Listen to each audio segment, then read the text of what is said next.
Bill Gates की एक company जो कि 4 करोड़ पेड़ों के बराबर पर्यावरण से कार्बन डाइऑक्साइड खत्म करती है। अब हमें शुद्ध वातावरण बनाने के लिए पेड़ लगाने की जरूरत नहीं है। दुनिया भर में 40,000 ऐसे कंपनी प्लांट्स लगने के बाद दुनिया से कार्बन डाइऑक्साइड खत्म हो जाएगी। जी हाँ, तो आइए आज के इस वीडियो में आप और हम मिलकर देखते हैं कि कैसे बिल गेट्स की एक कंपनी दुनिया को कार्बन डाइऑक्साइड मुक्त करेगी। तो वीडियो को स्किप मत करना और अंत तक हमारे साथ बने रहना।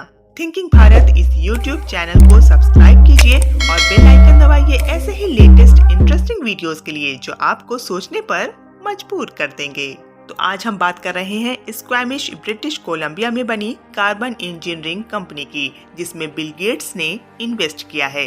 कार्बन इंजीनियरिंग का ये प्लांट हवा से डायरेक्ट कार्बन डाइऑक्साइड खींच लेता है और जमीन के अंदर वापस डाल देता है, जिसे हम DAC यानी डायरेक्ट एयर कैप्चर कहते हैं। चलिए अब हम देखते हैं कि डायरेक्ट एयर कैप्चर क्या है और कैसे हवा से कार्बन डाइऑक्साइड को खींचकर वापस जमीन के अंदर डाला जाता है। कार्बन इंजीनियरिंग इस प्रोसेस में एटमॉस्फेरिक एयर को अपने डिवाइस के अंदर डालने के लिए बहुत बड़े बड़े फैंस का इस्तेमाल करती है। एटमॉस्फेरिक एयर डिवाइस के अंदर एक मधुमक्खी के छत्ते की तरह एक स्ट्रक्चर से गुजरती है, जिन पर लगातार केमिकल लिक्विड सॉल्यूशन गिरता रहता है। उनमें से कुछ कार्बन डाइऑक्साइड के मॉलिक्यूल्स उस लिक्विड पर चिपक जाते हैं और फिर उसके बाद के कुछ केमिकल स्टेप्स को फॉलो करने के बाद वो कैल्शियम कार्बोनेट की छोटी छोटी गोलियों के रूप में दिखते हैं, जिन्हें हाई टेम्परेचर पर हीट करने के बाद वो प्योर कार्बन डाइऑक्साइड के रूप में आ जाते हैं, जिसे हम वापस जमीन के अंदर डाल सकते हैं या उनका इस्तेमाल करके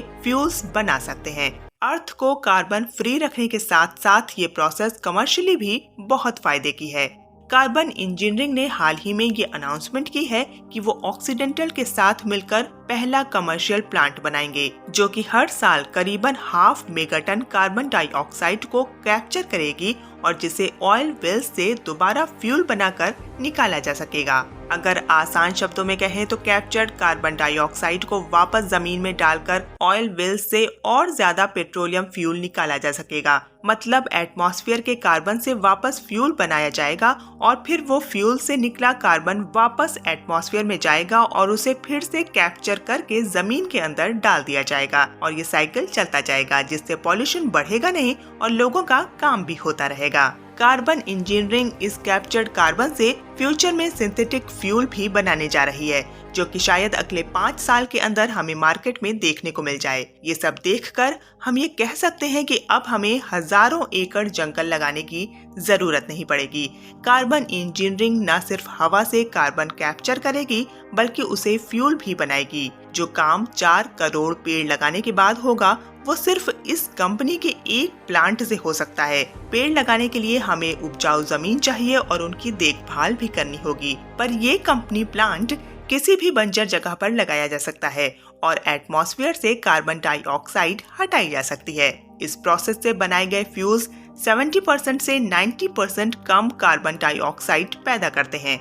मतलब आने वाले समय में हम धरती में वापस ऐसा एनवायरनमेंट बना पाएंगे जिससे साइंटिस्ट की उस बात से बच जाएंगे जिसमें उन्होंने कहा था कि कुछ ही समय में धरती का टेम्परेचर 1.5 डिग्री सेल्सियस बढ़ जाएगा और ग्लोबल वार्मिंग होगी। इस प्रोजेक्ट के कुछ एक्सपर्ट क्रिटिक्स भी हैं जो कहते हैं कि ऑयल इंडस्ट्रीज से टाई अप करके कैप्चर्ड कार्बन का इस्तेमाल करके वापस ऑयल वेल्स से पेट्रोलियम निकालना पॉल्यूशन को बढ़ावा देना है, इससे पॉल्यूशन और बढ़ेगा। तो दोस्तों, ये थी सारी जानकारी कार्बन इंजीनियरिंग के बारे में। डायरेक्ट एयर कैप्चर से हमारे एनवायरनमेंट को फायदा होगा या नुकसान, इसके बारे में आप क्या सोचते हैं और कौन से नए टॉपिक पर आप वीडियो देखना चाहते हैं, हमें कमेंट करके जरूर बताएं। अगर आपको हमारा ये कंटेंट पसंद आया हो तो इसे लाइक करके ज्यादा से ज्यादा शेयर करें और हमारे इस YouTube चैनल थिंकिंग भारत को सब्सक्राइब करना ना भूलें। तो मिलते हैं अगली इंटरेस्टिंग वीडियो में, तब तक के लिए जय हिंद।